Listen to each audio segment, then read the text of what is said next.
వాక్యాన్ని ధ్యానం చేసుకుందాం. ఎఫెసీలకు రాసిన పత్రిక 4వ అధ్యాయం 25 నుండి 30 వరకు. మనము ఒకరికొకరము అవయవములమై ఉన్నాము గనుక మీరు అబద్ధమాడుట మాని ప్రతివాడును తన పొరుగువానితో సత్యమే మాటలాడవలెను. కోపపడుడి గాని పాపము చేయకుడి. సూర్యుడు అస్తమించు వరకు మీ కోపము నిలిచి ఉండకూడదు. అపవాదికి చోటియకుడి. దొంగిలువాడు ఇక మీదట దొంగిలక అక్కరగలవానికి పంచిపెట్టుటకు వీలు కలుగు నిమిత్తము తన చేతులతో మంచి పని చేయుచు కష్టపడవలెను. వినువారికి మేలు కలుగునట్లు అవసరమును బట్టి క్షేమాభివృద్ధికరమైన అనుకూల వచనమే పలుకుడి గాని దుర్భాష ఏదైనను మీ నోట రానియకుడి. దేవుని పరిశుద్ధాత్మను దుఃఖపరచకుడి. విమోచన దినము వరకు ఆయన యందు మీరు ముద్రింపబడి ఉన్నారు. చాలు. పరిశుద్ధము నిష్కళంకమైన యేసయ్య రక్తము ద్వారా తండ్రి మీ సన్నిధిలో ప్రార్థన చేస్తూ ఉన్నాం. పరిశుద్ధుడా, మీకు వందనాలు. ఈ వాక్య భాగములలో నుండి మీరు మాతో మాట్లాడండి అయ్యా. మేము మిమ్మును దుఃఖపరిచే వారముగా కాదు కానీ అయ్యా, మీరు మాయందు ఆనందించి మేము పరమ కానానుకు చేరగలిగే వారిగా మమ్మను స్థిరపరచమని, మీరు మహిమ పొందమని యేసు నామములో అడిగి పొందుకొని ఉన్నాము తండ్రి. ఆమెన్.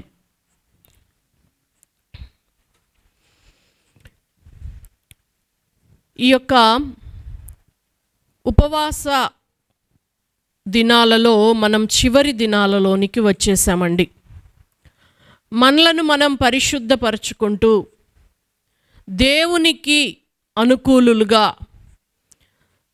దేవునిని సంతోషపరిచేవారిగా, దేవుని వలన మేలు పొందాలని, హెచ్చింపబడాలని, దీవించబడాలని ఆశతో మనం కూడుకొని ఉన్నాం, ప్రార్థనలు చేస్తూ ఉన్నాం. అయితే ఈ విషయాలు కూడా ఈ దినాన దేవుడు మనతో మాట్లాడుతూ ఉన్నాడండి. ఏమని చెప్తున్నారు అంటే, ఇక్కడ ప్రాముఖ్యమైనది దేవుని పరిశుద్ధాత్మను దుఃఖపరచకుడి. విమోచన దినము వరకు ఆయన యందు మీరు ముద్రింపబడి ఉన్నారు. మనం దేవుని పరిశుద్ధాత్మను దుఃఖపరచకూడదు. ఎందుకంటే విమోచన దినము వరకు, విమోచన దినం అంటే మన దేహాన్ని విమోచించే దినమైనా, మన మరణ దినం వరకైనా, లేదా ఈ యొక్క శరీరం మహిమ శరీరంగా మారే ఆ రూపాంతర అనుభవం ఆ సమయం వరకైనా సరే, మనం ఎవరి యందు ముద్రించబడ్డాము, ఎవరి యందు భద్రపరచబడ్డాము, ఎవరి కవరింగ్లో ఉన్నాము అనంటే పరిశుద్ధాత్మ దేవుని ముద్రలో ఉన్నామన్నమాట. ఇప్పట్లో లేవు కానండి. అప్పట్లో పోస్టల్ సర్వీసెస్ ఉన్నప్పుడు ఒక ఉత్తరం గనక వేస్తే అది ఎక్కడెక్కడ దాటుకుంటా వెళ్తుందో అక్కడల్లా కూడాను వాటి ముద్ర అనేది దాని మీద వేస్తుంది. ఆ ముద్రయే దాని ట్రాకింగ్ని మనకి తెలియజేస్తుంది. ఓకే, సో ఇక్కడికి వెళ్ళింది, ఇక్కడ నుంచి ఇక్కడికి వచ్చింది, ఇక్కడ నుంచి ఇక్కడికి వచ్చింది అనేది. అంటే ఇప్పుడు నెట్వర్కింగ్లో కూడాను ఇంటర్నల్గా ఇదే సిస్టాన్ని నేటికి ఫాలో అవుతూనే ఉన్నారు. కానీ అవన్నీ మనకు తెలియకుండానే జరిగిపోతూ ఉంటాయి. అయితే మనము ఎవరైతే మారు మనస్సు పొంది రక్షణ అనుభవంలోనికి వచ్చారో వారు విమోచించబడే దినం వరకు కూడాను పరిశుద్ధాత్మ దేవుని కవరింగ్లోనే ఉంటారు. ఆ కవరింగ్లో మనం ఉన్నప్పుడు పరిశుద్ధాత్మ దేవునిని మనం దుఃఖపరచకూడదు. పరిశుద్ధాత్మ దేవుణ్ణి మనం దుఃఖపరిస్తే, ఆయన గనక మనల్ని విడిచి వెళ్ళిపోతే, ఇక మనకి మరలా ఇంకొక ఆప్షన్ అని కానీ, ఇంకో ఛాన్స్ అని కానీ మరి ఏది కూడా ఉండదండి. ఈ విషయం బాగుగా ఎరిగిన వాడు గనకనే మన పితరుడైన దావీదు, నీ పరిశుద్ధాత్మను నా యొద్ద నుండి తీసివేయొద్దయ్యా అంటూ ప్రార్థన చేయడాన్ని మనం గమనిస్తున్నాం. అయితే ఏ విషయాలకు మనం ఈ పరిశుద్ధాత్మను దుఃఖపరిచే వారిగా ఉంటాము అన్నది మనం ఆలోచన చేస్తే ఆ పైనుంచి కూడా రాసుకుంటా రావడాన్ని మనం గమనిస్తామండి. మనము ఒకరికొకరం అవయవములమై ఉన్నాము గనుక మీరు అబద్ధమాడుట మాని ప్రతి వాడును తన పొరుగువానితో సత్యమే మాటలాడవలెను. పొరుగువారితో సత్యం మాట్లాడాలి. ఇది చాలా చాలా ప్రాముఖ్యమైనదండి. ఇంకొకటి, మనం ఏదన్నా ఒక విషయం గురించి ప్రశ్నించబడినప్పుడు అబద్ధం చెప్పకూడదు, సత్యం చెప్పాలి. అది ఎలాంటిదైనా సరే. చాలామంది ఎందుకు అబద్ధం చెప్తారు అనంటే, ఆ సత్యం చెప్తే గనక పల్చనైపోతారని, తక్కువైపోతారని చాలా సులువుగా అబద్ధం చెప్తారండి. ఇది మన జీవితాల్లో ఉండొద్దు. అసలు సంఘంలోనే మనం ఒకరికొకరం అవయవాలుగా ఉన్నాము గనుక మీరు అసలు ఒకరితో ఒకరు అబద్ధం ఆడవద్దు, సత్యమే చెప్పండి అని దేవుడు చాలా స్పష్టంగా తెలియజేస్తూ ఉన్నారు కదండి. చాలా సార్లు అబద్ధం అనేది చాలా చిన్న విషయంగా ఉంటుంది. నేను మా పిల్లల్ని కోప్పడి కొట్టేటప్పుడు కూడా అదే చెప్తాను. అరే, నువ్వు దొంగతనం చేశావు, సరే పర్వాలే, అసలు ముందు అడిగినప్పుడు ఒప్పుకో, అబద్ధం చెప్పమాకు, సత్యం చెప్పడం నేర్చుకో అని చెప్పే నేను ఎక్కువ పిల్లల్ని కోప్పడడం అనేది జరుగుతుందండి. అసలు అబద్ధం ఆడడం అనేది పరిశుద్ధాత్మను మనం దుఃఖపరిచిన వాళ్ళం అయిపోతాం. ఇంకొకటి, మనం ఎప్పుడైనా ఏదైనా ఒక విషయం గురించి ప్రశ్నించబడినప్పుడు మనం గనక సత్యమే చెప్తే సత్య సంబంధిగా మనం ఉంటామండి. సత్యమై ఉన్న యేసయ్య మనలో నిలబడతాడు. మనం సత్యం కోసం నిలబడినప్పుడు కష్టంగా ఉన్నా, అందరి ముందు సిగ్గే ఉన్నా, అవమానమే ఉన్నా సరే, తర్వాత మనం దీవించబడతాం, మనం హెచ్చించబడతాం, మనం ఆశీర్వాదకరంగా మారతామండి. ఇదైతే మాత్రం 100% వాస్తవం. పరిశుద్ధాత్మ బలంగా పనిచేసేటప్పుడు అబద్ధం చెప్తే వచ్చే రిజల్ట్ కూడా చాలా దారుణంగా ఉంటుంది. మనకందరికీ తెలుసు అననీయ సప్పీరా. వాళ్ళేమీ చెప్పలేదు, మీ ఆస్తి అమ్మి తీసుకొని వచ్చి మాకు ఇమ్మని చెప్పి కదండి. అందరూ అలా చేస్తూ ఉన్నారు ఆదిమ సంఘంలో. అననీయ సప్పీరా ఇద్దరు కూడా కుమ్మక్కయ్యి మంచిగా ఒక కూర్చొని అన్నీ డిస్కస్ చేసుకొని మాట్లాడి ఇద్దరు ఏకీభవించి అబద్ధం చెప్పడానికి సిద్ధపడిపోయారు. ఇది మీరు ఇంతకే వెలకమ్మారా అని అడిగాడు దైవజనుడు. అబద్ధం చెప్పేసేసారు. వాళ్ళు అబద్ధం చెప్పింది దైవజనునితో కదండి. కానీ అక్కడ మనం చదివితే అంటాడు, మీరు పరిశుద్ధాత్మను మోసపుచ్చడానికి ఎందుకు ఏకీభవించారు అని చెప్పి అంటాడు కదండి.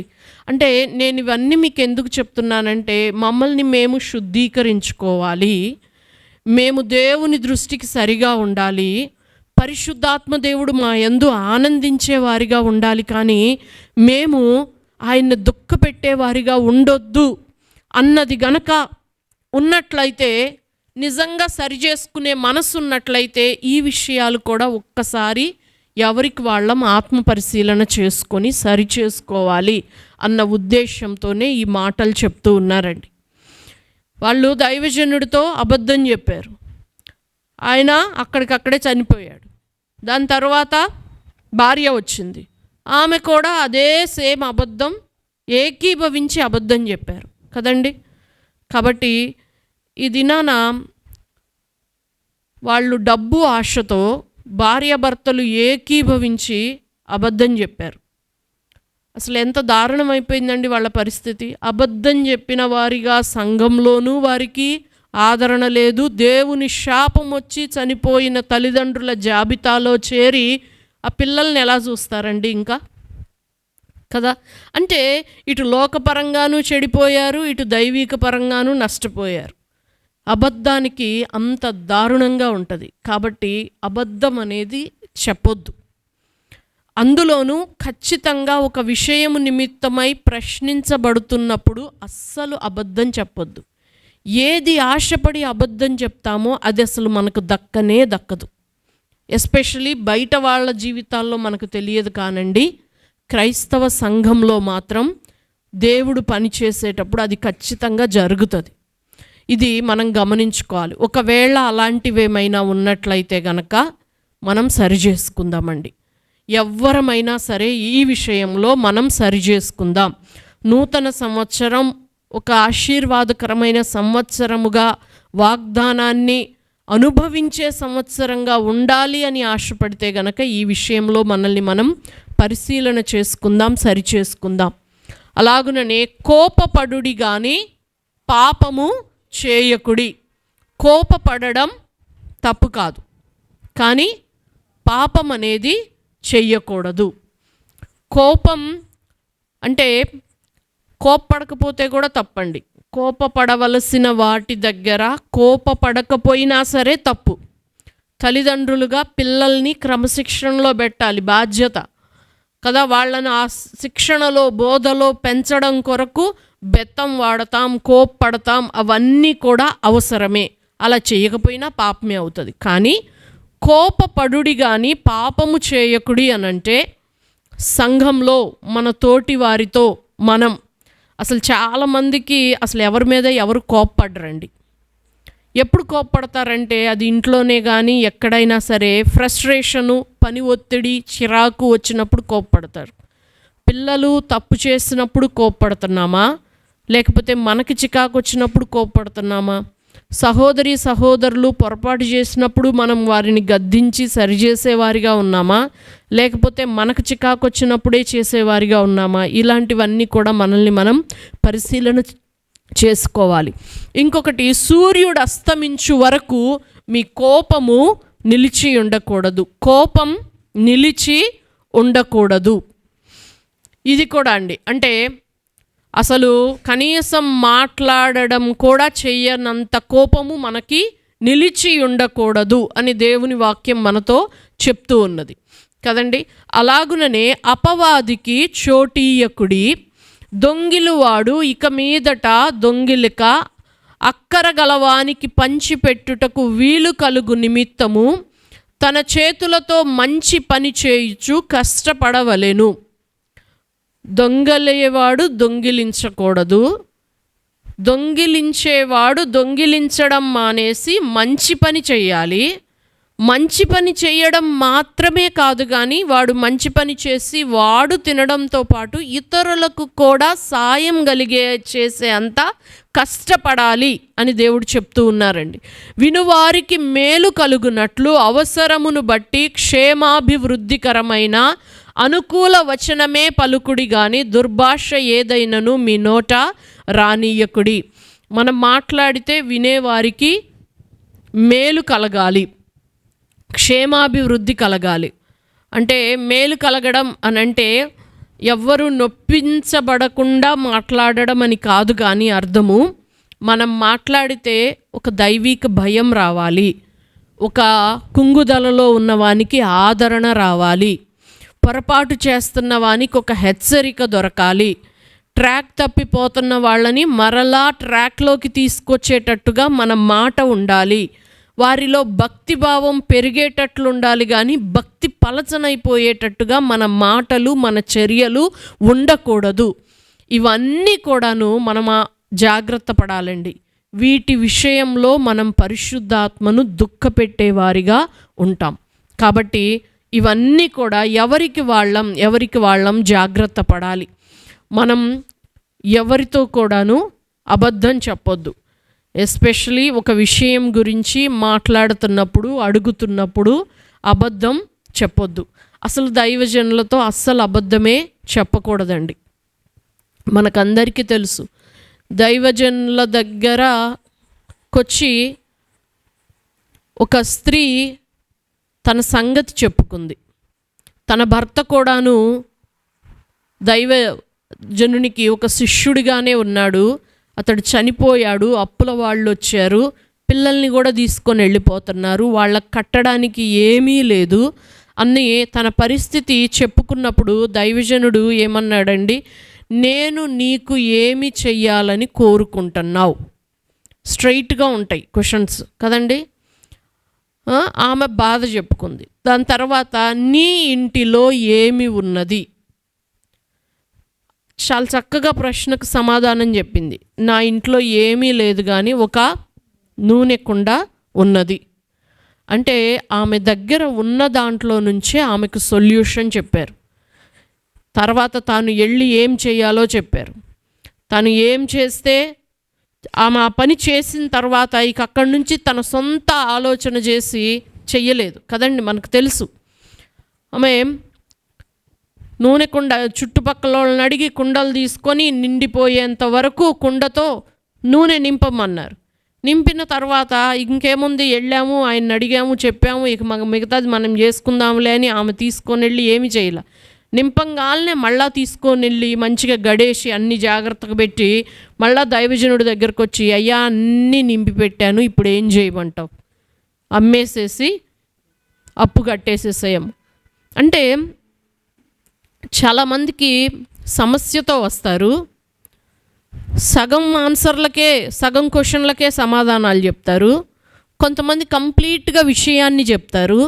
కొంతమంది విషయం చెప్పిన తరువాత ఇచ్చే సొల్యూషన్ని విని ఇదంతా ఎవరు చేస్తారంటారా. నయమానుకు చెప్పాడు కదా, ఏమని చెప్పాడు, నువ్వు వెళ్ళి 7 మార్లు యోర్దాన్ నదిలో మునుగనన్నాడు.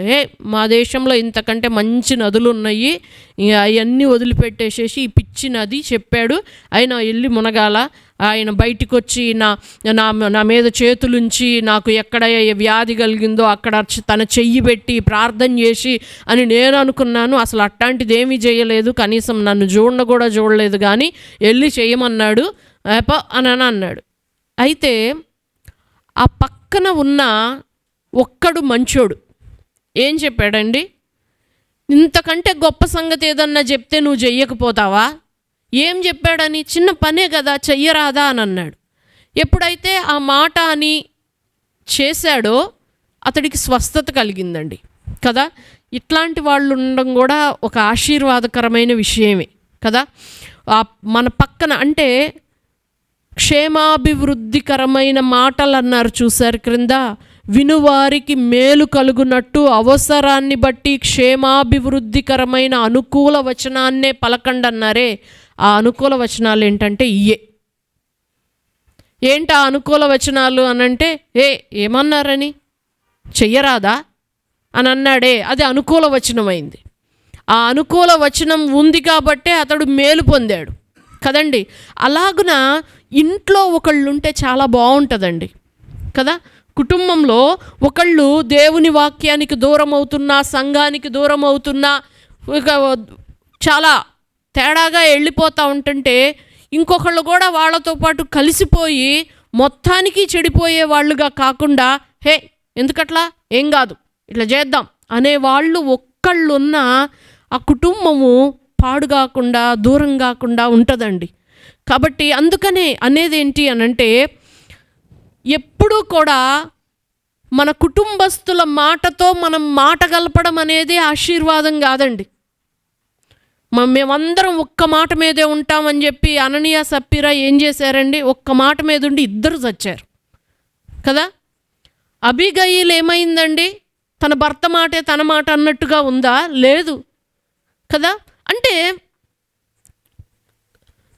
కుటుంబానికి క్షేమం కలిగేటట్టుగా, సంఘానికి క్షేమం కలిగేటట్టుగా, కుటుంబస్తులకు మేలు కలిగేటట్టుగా మాట్లాడడం రావాలి. అంటే వాళ్ళు అన్నది ప్రతిదానికి తందానా అంటూ యూనిటీ ప్రకటించడం కాదు కుటుంబం అంటే. కుటుంబం అంటే ఎవరో కనీసం ఒక్కళ్ళైనా సరే మిగతా సభ్యులు దూరమైపోతూ ఉంటుంటే వాళ్ళను సరిచేసి, గద్దించి, ఖండించి, దేవుని వాక్యంలో నిలబెట్టి, వినువారికి క్షేమాభివృద్ధి కలుగునట్లుగా ఒక అనుకూల వచనాన్ని చెప్పగలిగే వాళ్ళు ఉంటే గనక అది ఆశీర్వాదకరంగా ఉంటుందండి. కాబట్టి అలాంటి వాళ్ళుగా మనం ఎందుకు ఉండకూడదు కుటుంబంలో కదా. కాబట్టి ఈ దినాన ఇలాంటివి అన్నీ కూడా పరిశుద్ధాత్మ దేవుడు దుఃఖపడే విషయాలు మనకు చాలా చిన్నగా కనిపిస్తాయి. అబద్ధం ఆడడం చాలా చిన్నగా విషయంలాగా కనిపిస్తుంది, కానీ పరిశుద్ధాత్మ దేవుడు దుఃఖపడతాడండి. అలాగుననే కోపము నిలిచి ఉండడం పరిశుద్ధాత్మ దేవుడు దుఃఖపడతాడు. అలాగుననే అనుకూల వచనం పలకకపోవడం పరిశుద్ధాత్మ దేవుడు దుఃఖపడతాడు. ఇలాంటి విషయాల్లో మనల్ని మనం సరిచేసుకుందాం. పరిశుద్ధాత్మ మన యందు ఆనందించే జీవితాలను కలిగి ఉందామండి. దేవుడు అట్టి కృపతో మనల్ని నింపి పరిశుద్ధపరిచి ఆయనలో మనల్ని ముద్రించి విమోచన దినం వరకు భద్రపరచబడిన వాళ్ళై, ఎట్లాగైతే స్టాంప్ వేసిన కవర్ కరెక్ట్ ప్లేస్కి డెలివర్ అవుతుందో అలాగున ముద్రించబడిన మనం అటు ఇటు పోకుండా చక్కగా యేసయ్య పాదాల యొద్దకే డెలివర్ అవ్వాలి. పరదేశునికే వెళ్ళాలి, పరలోకానికే వెళ్ళాలి, నిత్య జీవాన్నే స్వతంత్రించుకోవాలి. కాబట్టి దేవుడు అట్టి కృపతో మనల్ని నింపి నడిపించునుగాక. ఆమేన్.